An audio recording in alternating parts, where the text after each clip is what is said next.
a lot of you here are actually quite unfamiliar to me. However, I do have a sense that I have met some of you through the pages of this book and through quite a lot of the stories that Rabbi Belovski has shared with me during the course of putting this book together. I wanted to share with you some reflections on what it was like being an editor for this book, A Point in Time. Firstly, this is not a job for me. This has been more a developing hobby and a passion, and rather something of an experiment. In my previous life, I have actually been a scientist, and I would say that this experiment has gone quite a lot better than a lot of the experiments that I have conducted in the lab. And I hope Rabbi Belovski would agree with me on that one. However, I would say my analytical skills over the course of about 12, 13 years in a laboratory has helped with me in editing this book and given me some potential to edit maybe even further. I have started this journey with Rabbi Belovski about some 10 months ago. I see this a little bit analogous to tending a garden, where the plants have already been seeded by the writer, and my job as the editor is to come in and nurture that garden, and then together the writer and the editor stand back and watch the garden flourish and come into full bloom. And that was the excitement of putting this book together and seeing it materialize. It was a really, really lovely venture, and I was really happy to see it give birth. Along the way, as a sort of developing editor, I've learned quite a number of things. And one of the fundamentals of editing that I have learned, which I'm sure is quite familiar to people who are already in this job, is how important it is to actually embrace the narrative, but while doing so, you're actually always keeping the voice of the writer intact.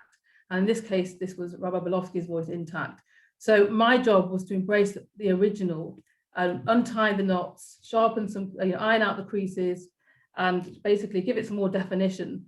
But again, always to keep that voice intact. However, sometimes you get it wrong, and I am conscious of a particular time when I did get it wrong, and I lost Rabbi Belovski's intentions, and I proceeded to savage the narrative. And I think that was a very humbling lesson, and in remembering never ever to transfer my voice into a script. And more so, whenever you're editing, you always need to be fairly sober, and nothing less than sober. Otherwise, you're basically at risk of sort of savaging a narrative and erasing the editor's voice. What's interesting about when we did this, when we put this together, this book, was the actual backdrop. Everyone can probably agree that this year has been a really, really challenging year for all of us. And so much of our life has been stripped away, and it's been more time for contemplation if ever there was a year like this. There's also been a time to capture the preciousness and essence of life and our time on this earth, when we stopped taking our routines for granted and our daily rhythms have been massively interrupted. The raising awareness of our vulnerability during the course of this year and our fragility and how little control we have has made it really, really easy to immerse myself in this narrative, where time cements all the themes and the underlying messages of a point in time. It was a constant reminder to hold on to life moment by moment. And there was various things as I was immersed in the narrative and editing it that I took on organically because of the backdrop. I would greet the mornings with greater enthusiasm. The birds singing and bursting into melodious song was a lot more absorbent to me and no longer was in the background. The early morning sun alongside the changing seasons was actually very much sharper in my periphery. I'd also thank God for all the various things that had slipped my notice until this year. And even more so, I would connect with my children and be much more of a listener and love them with a greater passion. All of these sentiments are actually captured in this book. I've loved the opportunity to do this because I love the words, I love the scope of their interplay and their richness. And to be able to express myself with the depth of what moves me and to share reflections is where I'm at my happiest. However, I've also developed and upskilled myself along the way. And I've grown through this process and I've become a more active participant in the canon of life. And this is what the book sets out to do. And to quote directly, a point in time challenges each of us to remain conscious of time. Instead of hurtling obliviously through it, we need to engage as active participants rather than passive observers. It's been a journey for me, and I hope you will come aboard on this journey too. And that's it from me. Thank you so much, Rivka. Really lovely to hear your thoughts on editing this work. And do stay with us for a few minutes, because we're going to come back to you for some of the lighter-hearted experiences of working with our beloved Rabbi, who I'm now going to unmute, which is a privilege that I won't have for much longer. But Rabbi, as you have said before, this is not your first published work, and I did a bit of research before agreeing to chair this evening, and found that it's actually, I think, economically, it's one of the cheaper works one can buy. I can't quite remember the exact price of the previous work, but tell us, it was in the 60s or 70s, as I recall. Tell us a little bit about the genesis of this book and the previous, the unpublished and published works that preceded it. Good evening, everyone, and thank you for joining me. Just Joel, if you hope you don't mind, just before I answer the question and we kind of launch on what I hope will be an interesting conversation. I know that if I don't say a couple of thank yous, I'm going to forget and I'm going to kick myself afterwards. So please just forgive me for a moment. Just a couple of thank yous. First of all, thank you to Joel and Naomi for coming up with the idea of running this evening, and once again kind of backing me and sort of running this evening as a community event rather than something which I did privately. And as always, particularly thank to Joel for his expertise in using a format which has proven for Dunstan Road to be a real winner, and I'm delighted to be able to replicate it this evening. Particular thanks to Rivka, apart from that really beautiful introduction. She's been slightly, I think, self-deprecating in this, which is that this book would not exist if it wasn't for her. It was my idea, it is my content, but without her constant nudging and reminding me that even though I was a rabbi and it might be Rosh Hashanah next week and I had 20 sermons to write, I still had to get on and write the introduction, otherwise it would never be published. Without someone kind of messaging late at night to remind me that this is a project that must be completed, it would never have happened. And her fastidious care and attention throughout the project and real belief in it is greatly appreciated. So Rivka, thank you very much for being here this evening and for all your work over the last year. And just a shout out for Rivki Gould, who has produced a really fabulous cover design and is highly recommended for future projects of this and other sorts.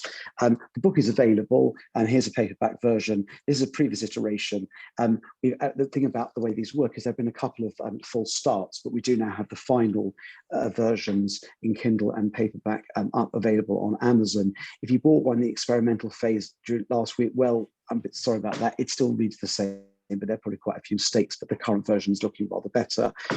If you really want, I'll give you a refund. This is what the book looks like. And so I've done my thank yous, and back to Joel. Now, Joel, could you repeat the first question? Yeah. Tell us a bit about the genesis of the book and the published and unpublished works that preceded it. So this is my fourth published book. I've begun a couple of other projects.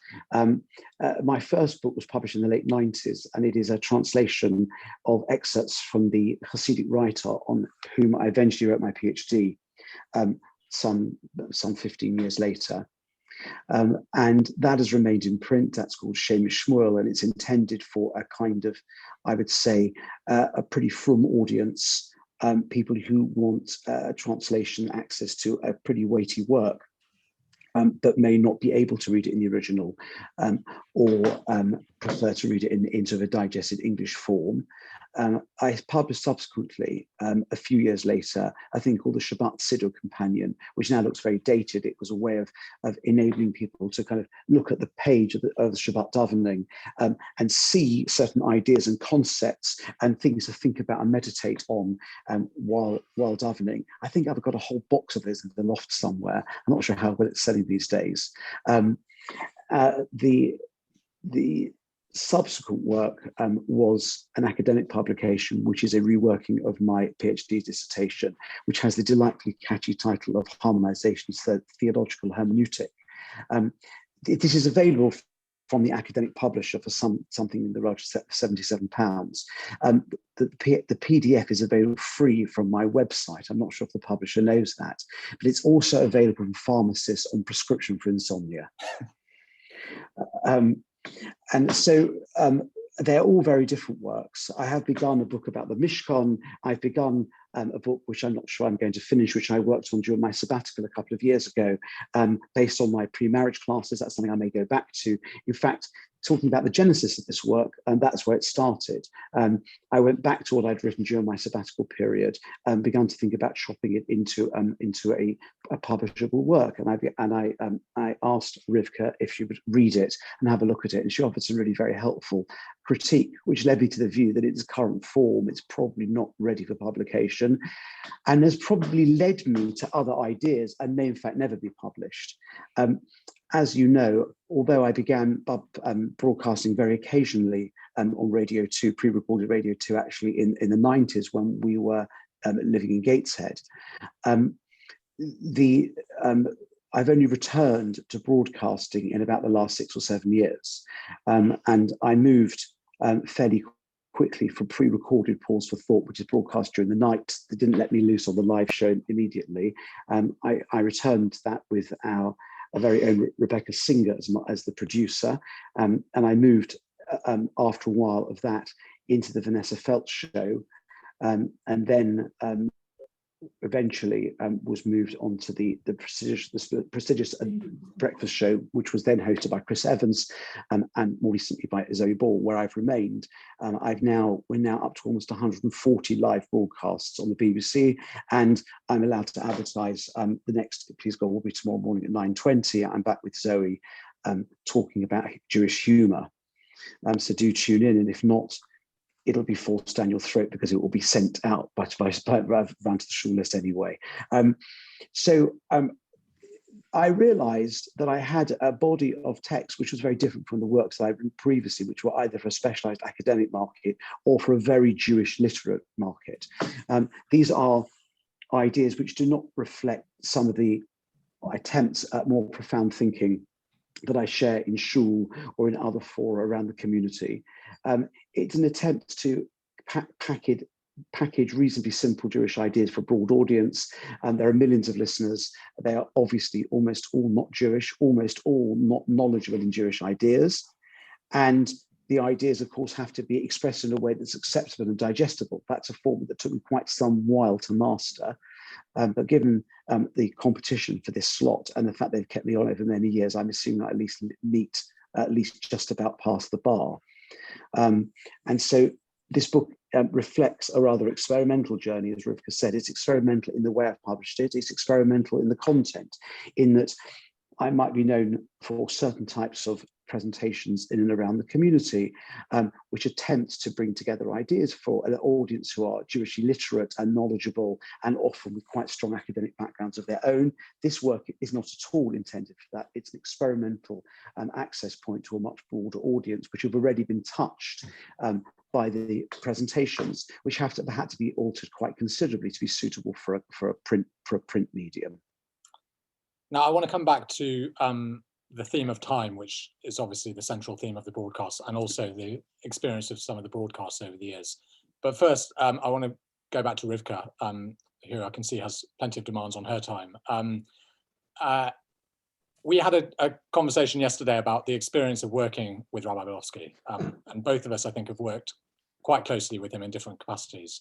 And you asked me, what's the boundaries of our community in terms of what you can share? And I said that we're a fairly laid-back community, and I didn't think there was a real boundary. So I'm going to ask you what it was like to take this experimental journey with Rabbi Belovski. Okay, so I still think I'll stick to the boundaries, relatively speaking, because I've still not. You're disappointing them, Rivka. So I think, to be fair, I mean, I've clearly only known Rabbi Belovski for like a year, to be really honest. However, where I think I've had an advantage is that by working as his editor, I developed a greater sense of his voice in the narrative. And I think that's given me a fast track in how he ticks. I think there are a number of things that I noticed while I was working with him.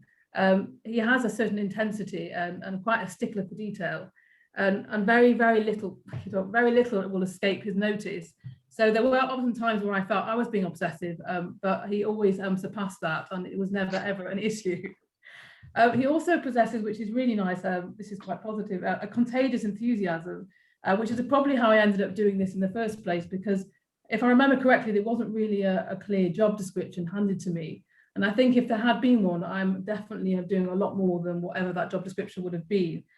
This included near the end a lot of time proofreading and also working with Rivka, I'm not sure if she's on here, on the cover design, which to be honest was a really, really wonderful liaison with her, and it was beautiful. However, I hadn't really expected to give this publication so many hours.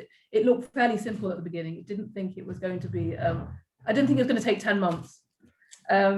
I also think that Rabbi Belovski expects quite a quick turnaround. So often he'll preface his request with no urgency, but actually you can ignore that because he doesn't mean that at all. And I kind of sometimes think about the hare and the tortoise, where most people are the tortoise and Rabbi Belovski is the hare.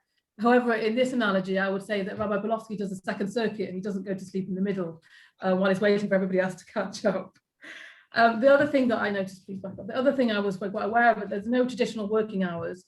And I'm conscious that's probably very much to do with the fact that when you're working with a rabbi, there is a lot of competing demands. And I think what happened in the course of time is while I tried to keep it within normal, near the end, it resembled anything, just nothing like normal. The hours were far from conventional. I mean, I have to say it suits me quite well. And occasionally I would talk about with Rabbi Belovski about sleep, but I don't think he really got the message. The biggest challenge actually, which Rabbi Belovski's mentioned, was actually trying to make sure this was actually going to come to fruition. There was a point in time where I felt that we weren't going to finish this. And I kept stepping gently around the issue and being rather polite. And I realized that polite, it doesn't work for Rabbi Belovski. And I'm afraid that it really needs a little bit of rudeness. I still think I was fairly polite. But that was a turning point. I think when I basically told him just to get on with it, it took a few times. Then we really did move in. It was really the last 3 or 4 months that it really took up a life of its own. Not the most helpful for me when I was trying to make a bar mitzvah and Pesach. However, I think it did teach me a lesson that sometimes you have to cross that boundary and move away from politeness. And otherwise, I think like Rabbi Belovski said, I do think this would have been stuck in a relic and consigned to history. So I'm really, really delighted that we have reached this point and we did actually publish this book. Thank you very much, Rivka, and thank you again for joining us. It's been really lovely to meet you, and I hope you'll stay with us for the next half hour or so. And many of the things you say certainly ring a chord. I think everyone certainly sitting here in our community will know that on Yom Kippur, the watch is out for the last 3 or 4 hours. On Rosh Hashanah, there is huge pride taken in the fact that we finish at 1 p.m, not a minute earlier, not a minute later. Shabbat morning services finish at 11:30 and no earlier, no later. And as Rivka said, you get texts all hours of the day and night, and you get often preface messages saying when you have a minute or not urgent, but you know that if you haven't responded to it, you'll get a follow-up within the next couple of hours. We've both given our perspective on your relationship with time. And I think it strikes me looking at this work, it could have been called a number of things. It could have been called a collection of broadcasts, thoughts on the Jewish life cycle, but you chose this idea of time. So I'm going to hand over to you to talk about time as the central theme of your book. So in terms of the title, I did have an alternative title for the book, but Rivka vetoed it. And this was actually her suggestion, which I like very much. It could not have been called a collection of broadcasts because the BBC do not allow me to use that title. It has to be couched rather carefully. I think I have followed their instructions. We'll probably find out in the next few weeks if they get any unpleasant letters.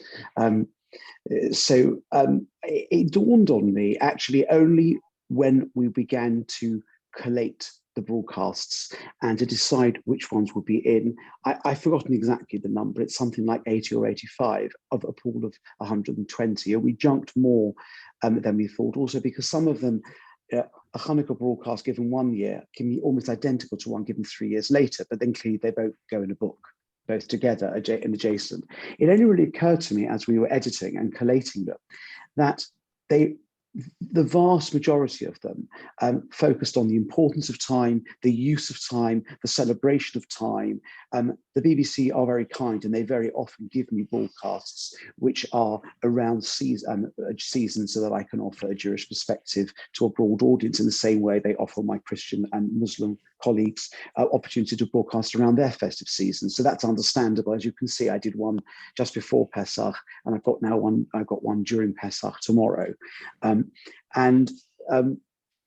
think that we also focused on commemorative days. They're not so about time, but they're about special occasions. That was partly generated by the fact that I get a random date and I need to find something to speak about. So I search around for an event that may be able to pin to that day and anniversary. But I think that you're right. It does actually suggest that my relationship with time is important about how time is used. And you are right. I mean, I have this thing, as you know, that's on Yom Kippur, as long as Mincha starts at the right time, all will be well. And I have not been proven wrong on this so far.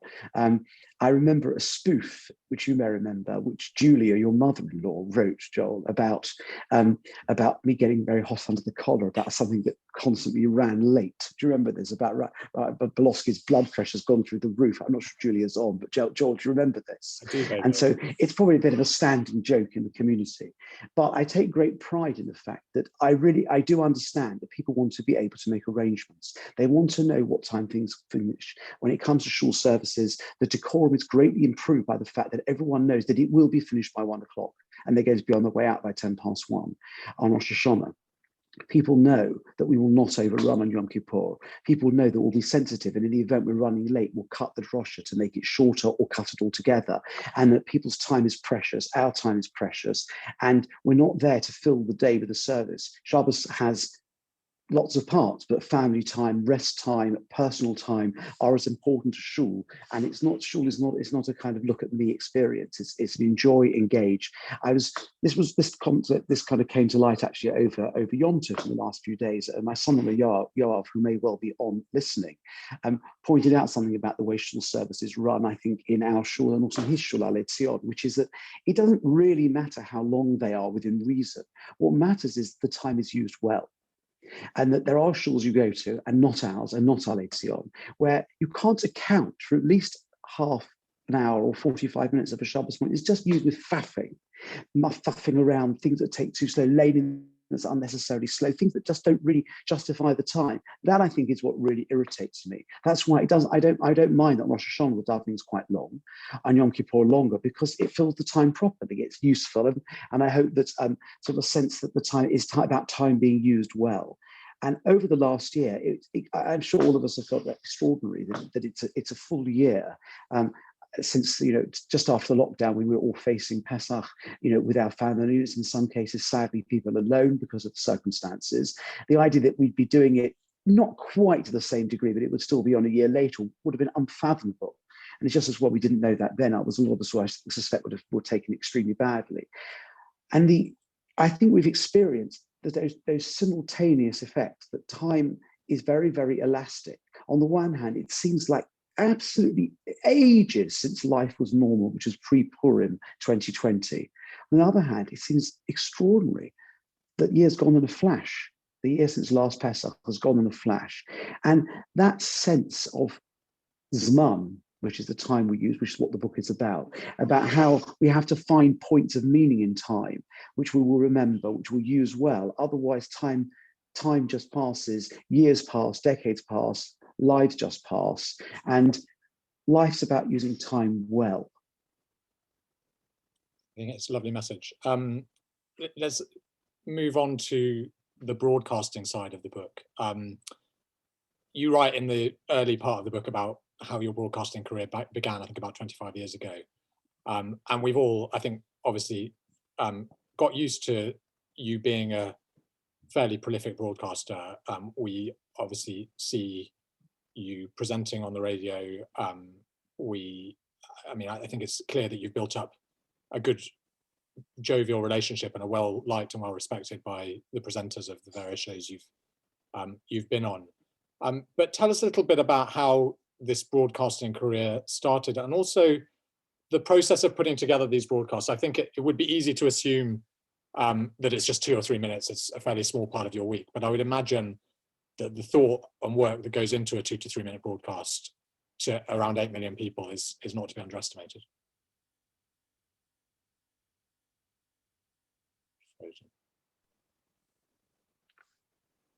Did you hear all of that question? No, I lost you. I wasn't certain whether the problems at my end or yours, but you're back. I think it's mine. How much of that did you get? Not very much. I'm afraid I think I was about to start kind of phoning you to see what was happening. So I think you probably need to repeat, not to see what happens, but please do repeat the question. So I was just going to ask you to, moving on to the broadcasting side of things, to ask you to talk a little bit about... I got to the good rapport with the presenters, and then I lost you. Great. So I'm glad you got that there. So tell us a bit about how this broadcasting career began and progressed, and also the process of putting together these 2 to 3 minute broadcasts, which what I was saying when I think I was cut off is that I think it would be easy to assume that they're, 2 to 3 minutes, you just brush it off and it's out there. But actually coming up with a thought that is kind of relevant and inspirational for not kind of 150 people in Shul, but 8 million people, from the fisherman in Scotland to the banker in Canary Wharf. How do you do that? So very briefly about how this all happened.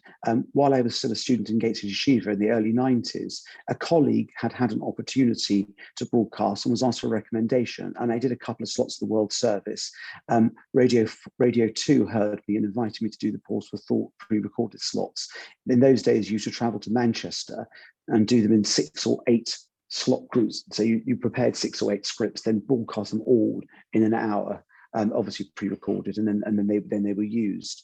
I did that for a while, and then I forgot all about it. And then something like, I would say about 7 or 8 years ago, when we'd already been in Golders Green for some time, I got to know someone called Michael Wakelin, who many of you may have heard of. He's a very prominent Methodist and now close friend, who was an activist for the CCJ, but most importantly was the head of religious broadcasting for the BBC in his professional life at the time. And he'd come across me and got me kind of back into this gradually. And they put me back, as I mentioned, temporarily on the pre-recorded, and then I was moved to the early morning Vanessa Feltz show. That means I think on 50 occasions I drove into the West End at 5:30 in the morning to broadcast live with Vanessa. And then after a while, a slot became available. They were looking for an Orthodox rabbi and a young female Muslim. And so since I didn't qualify as the latter, they took me as the former on a trial with Chris Evans, and then I've stayed on the show since then. It's an enormous privilege, and these slots are extremely coveted. I believe, certainly as an Orthodox rabbi, I have the largest regular audience, certainly in the UK, almost certainly in Europe and possibly in the world, in terms of the number of people who actually hear what I say on an ongoing basis. Rabbi Sack Zichron Livrocha was a regular for a very long time on Thought for the Day, which is without question more prestigious, more learned, and it's an opportunity to share a much deeper thought. But he always mentioned to me that it had a smaller audience than I had on Radio 2, which is probably true. And he also, I remember, mentioned that even though he knew pretty much every member of the royal family, a significant politician, that he'd never met Chris Evans, and he wanted to know all about him. So that process has remained. I must say that I've gone out of my way to try to build strong relationships with the broadcasters, and that's done by being friendly to them, asking about their families. When obviously I haven't been to the studio for more than a year, but prior to the lockdown, I'm anticipating later in the year returning to the studio. I'm always turning up with seasonal foods, boxes of matzahs, Hamantaschen, stuff from Parkway, and so this is greatly appreciated, and you build a relationship with the staff. Which explains, possibly, people may have noticed, it must have been in 2019, the BBC does Their Children in Need. Every year they do a major annual appeal, and it coincides with the Radio 2 slot. And for reasons entirely unknown, I was invited to be the launch, that was broadcast on the TV, to the launch with Pudsey the Bear and that chap, I think he's called Ryan. His name has escaped my attention, although my children tell me he's very famous, and they were rather surprised to hear that I'd met him. And so why they would want someone who looks like me and sounds like me to do that type of thing is unclear, but I have managed to build up a good rapport with them, and it means a lot, I think, on both sides. So just about that, but I know there's one more point, which is so on the second point was about the kind of, and I was going to add to that, is that, we all know that you spend a lot of time on shiurim and sermons, and that's a big part of your role, obviously. But I'm interested to know what's How is the process of coming up with a 2-minute broadcast different to coming up with a? So I'll quote Churchill on this. Apparently Churchill once stood up and started a speech by saying he was sorry he didn't have more time to prepare a shorter speech.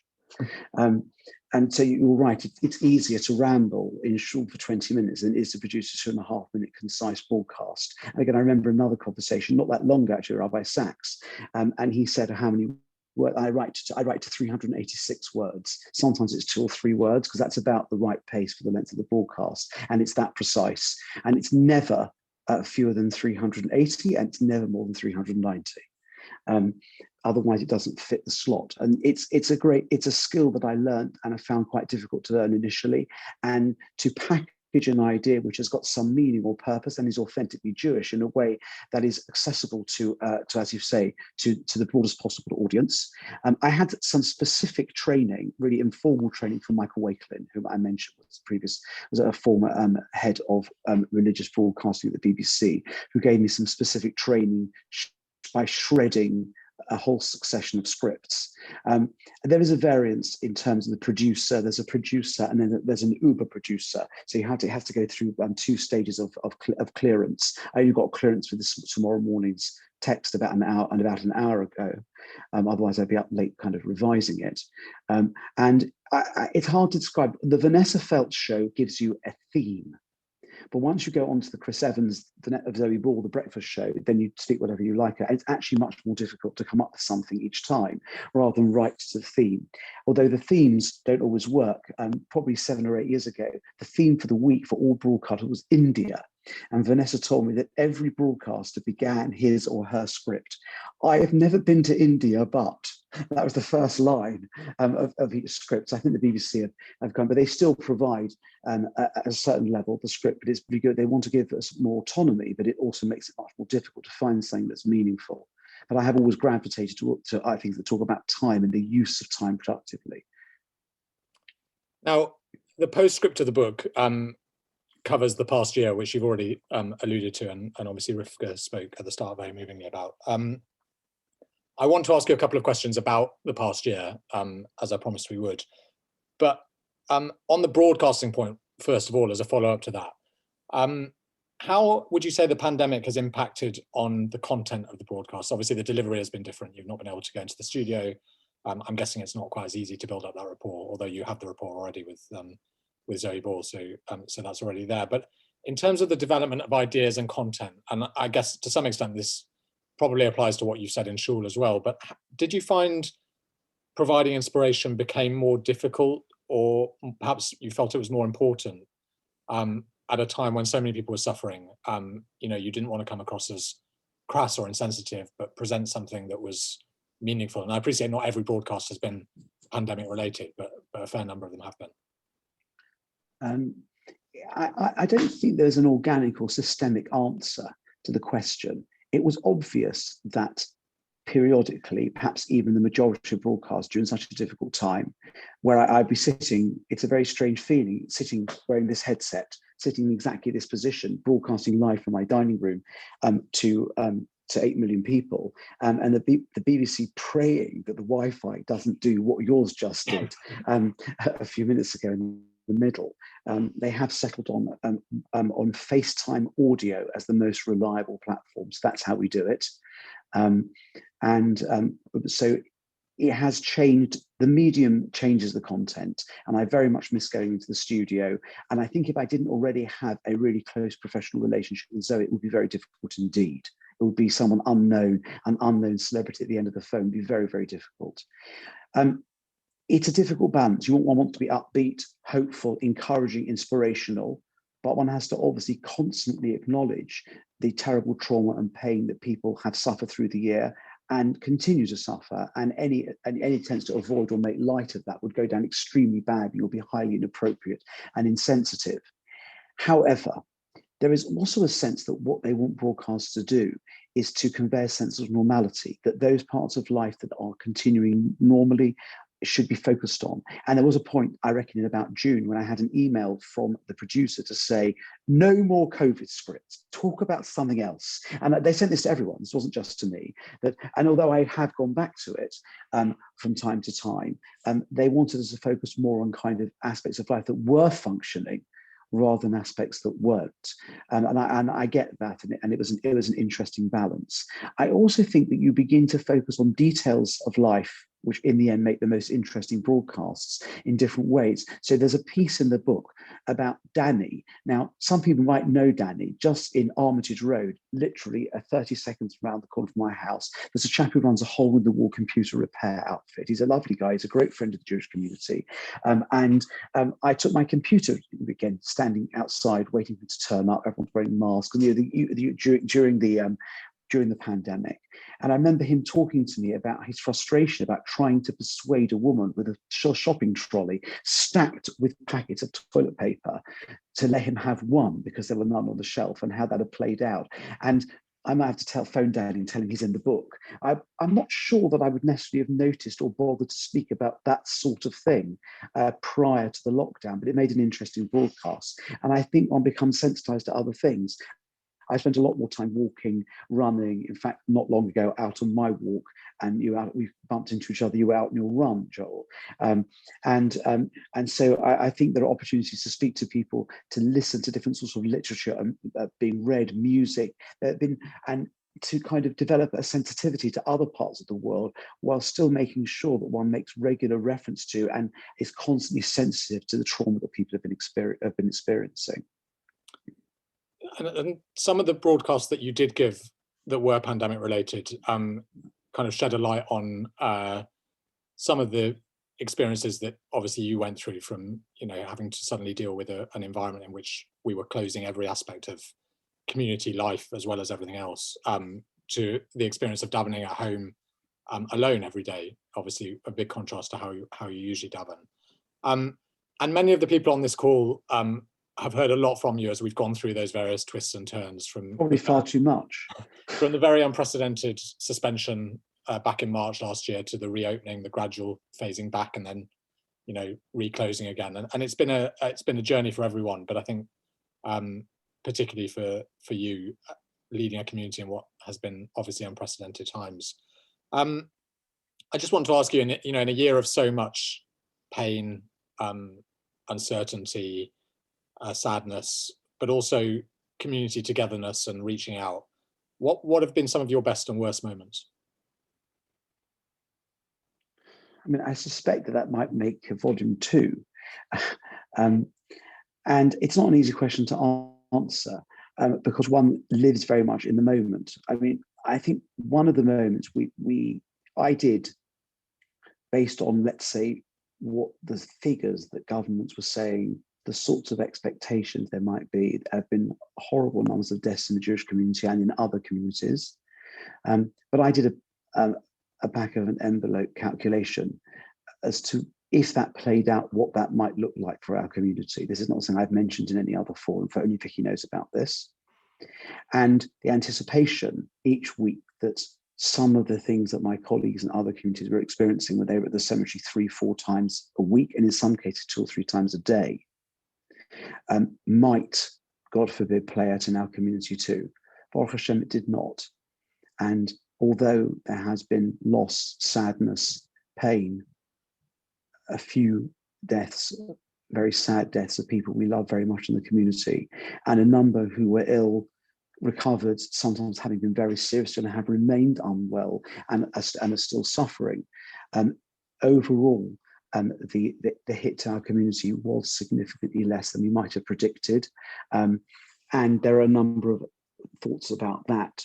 You will remember that the really intense period was the 3-day Yom Tov at the beginning of Pesach last year, when the United Synagogue, under the guidance of the Dayanim, an unprecedented loud funerals on the second day of Yom Tov, because to avoid the horrible prospect of an unmanageable backlog. And I think that the prospect of turning my phone back on after the 3-day Yom Tov, anticipating who knows what, and then realizing that, thank God, no one in the community had died during that period, that's not what normally happens. You know, normally it's very sad to be interrupted by the news of someone's death and then to have to move and help the family and manage it. But you don't sit there through Yom Tov anticipating this is what's going to happen, that there might be a whole list of people that one's going to have to offer support to, and then the really discover that isn't what has happened. That's a particularly memorable moment.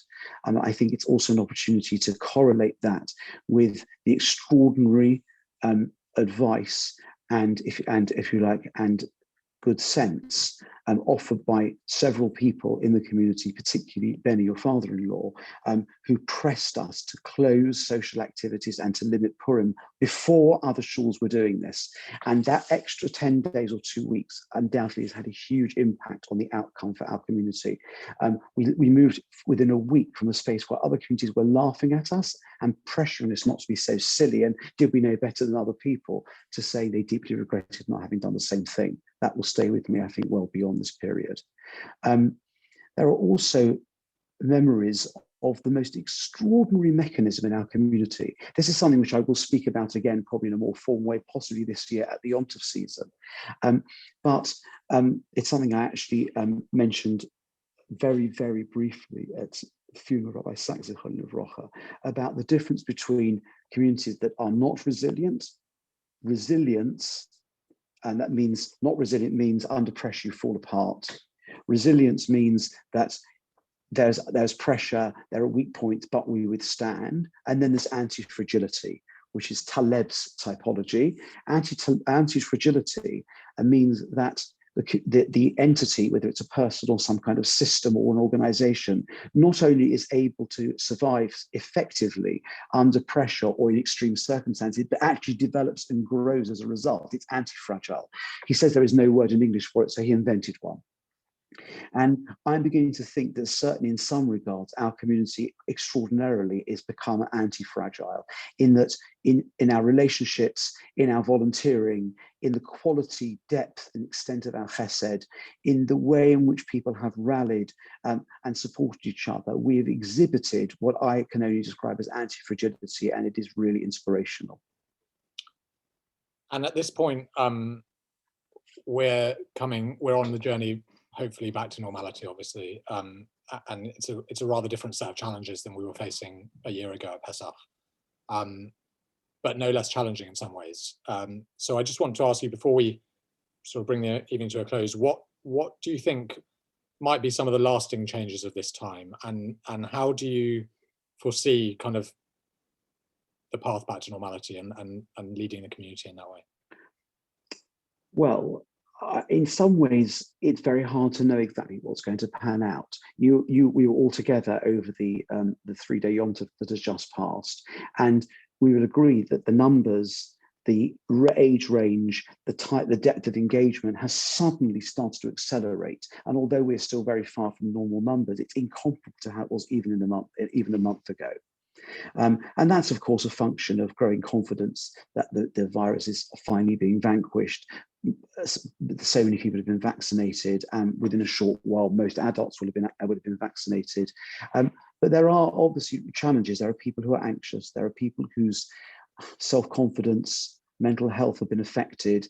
These will have long-term effects. There are those people who have long COVID and will be unwell maybe for a long time, who will need additional support. There are people who have developed a sort of stay-at-home mentality and perhaps had misgivings about shul and community, which they never quite experienced. And now, having made the break, it might be difficult to get them back.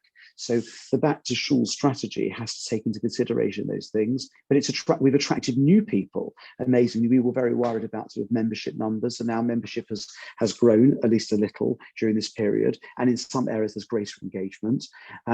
I think that some of the lasting changes will be the need to maintain some kind of mixed provision. Gradually, of course, we will phase out some of the online provision, which will no longer need to provide, but some of it will continue. I mean, every parent said, "Can we please keep online parents' evening?" This is something, so this is like one of the best outcomes. And I think we should be realistic. In short terms, there probably are some things that are better done over Zoom. I mean, I can just think about our Chaplaincy Agm, which normally attracts 3 people and a dog. This year, there were loads of people came because it was done in a way that actually people could access without having to travel. And we need to think in the community about that. We also need to think about making sure not the services are shorter per se, but aren't any longer than they need to be to deliver the goods. That when we return to kind of full singing, or that is gradually returning, that services are engaging, that they are about the people and not about those who lead them. They are about engagement of people in the mind, spirit, emotions, intellect, that it's a space where everyone feels welcome and comfortable. These are very core to the whole Dunstan Road mission anyway, but it's an opportunity to highlight some of these and to really focus and to reach out probably on an individual basis to those who in another 6 weeks or so still aren't coming and feel anxious because probably they haven't been for a while and they've got out of the habit of coming and they're not quite sure what they might find.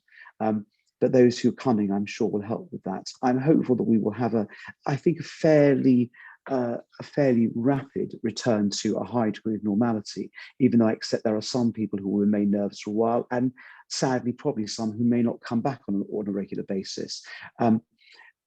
All of those things are cause for thought and development, but we already have a history of being kind of flexible and responsive. We can be more flexible and more responsive, but I think we're already going in the right direction. So to bring things full circle, I wanted to just come back to time to finish in the 4 or 5 minutes that remain. You talked about why you chose time as the theme for the book. I just want to leave you with a final word before we wrap up on what's the core message. Obviously, this is, as you've said, a wide collection of broadcasts, but if there was a message on the significance of time, the importance of time, what would it be? I suppose that life itself is composed of time. Time is, an artificial construct, whether it's Einstein or Nachmanides.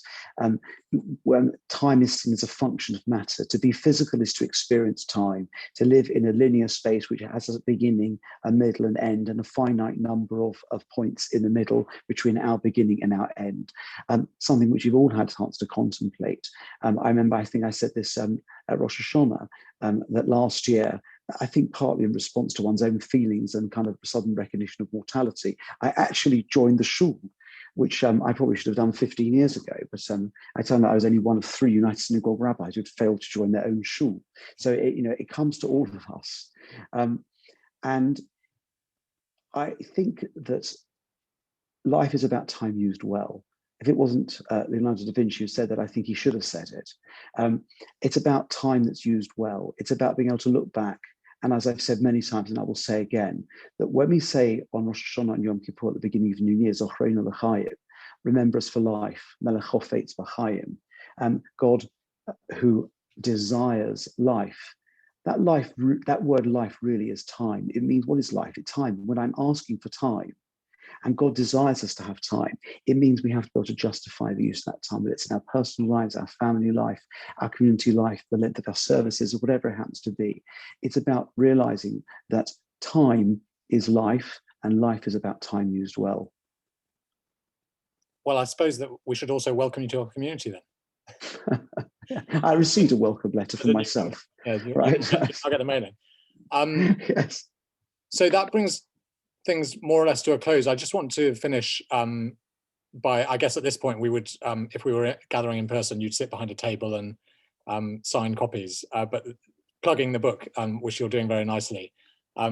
It's a great achievement. These are, as you've said, this is a collection of work that you had already published, but I still think it's nonetheless a really extraordinary achievement to pull this together, obviously with the help of an extremely talented editor, in a year that had so many extra demands on you. And really it does you credit, but it does us credit as a community. As I said at the start, we take pride in your achievements and all of our achievements. And we're very proud of this book. I think it's great to have this kind of work available for people to read, to dip into and get inspiration. And that those people are not just your regular share goers, but people all over the country, hopefully. And we all, on behalf of everyone, we wish you Mazel Tov, and we hope it the first of many, and Thank you. I'm very successful.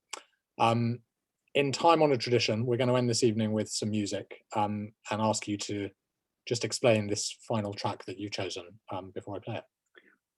Well, given the emphasis on good use of time, it seemed that the minute waltz seemed very appropriate. It was very appropriate. It's also usually less than a minute, and so it means that we can finish the little music thinking about time, but not keep you too long. Thank you. Thank you, everyone, for joining us. I wish you all Mo'adim L'Simcha. Look forward to seeing you in shul or online again very soon.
Thank you, everyone. Thank you, Rabbi.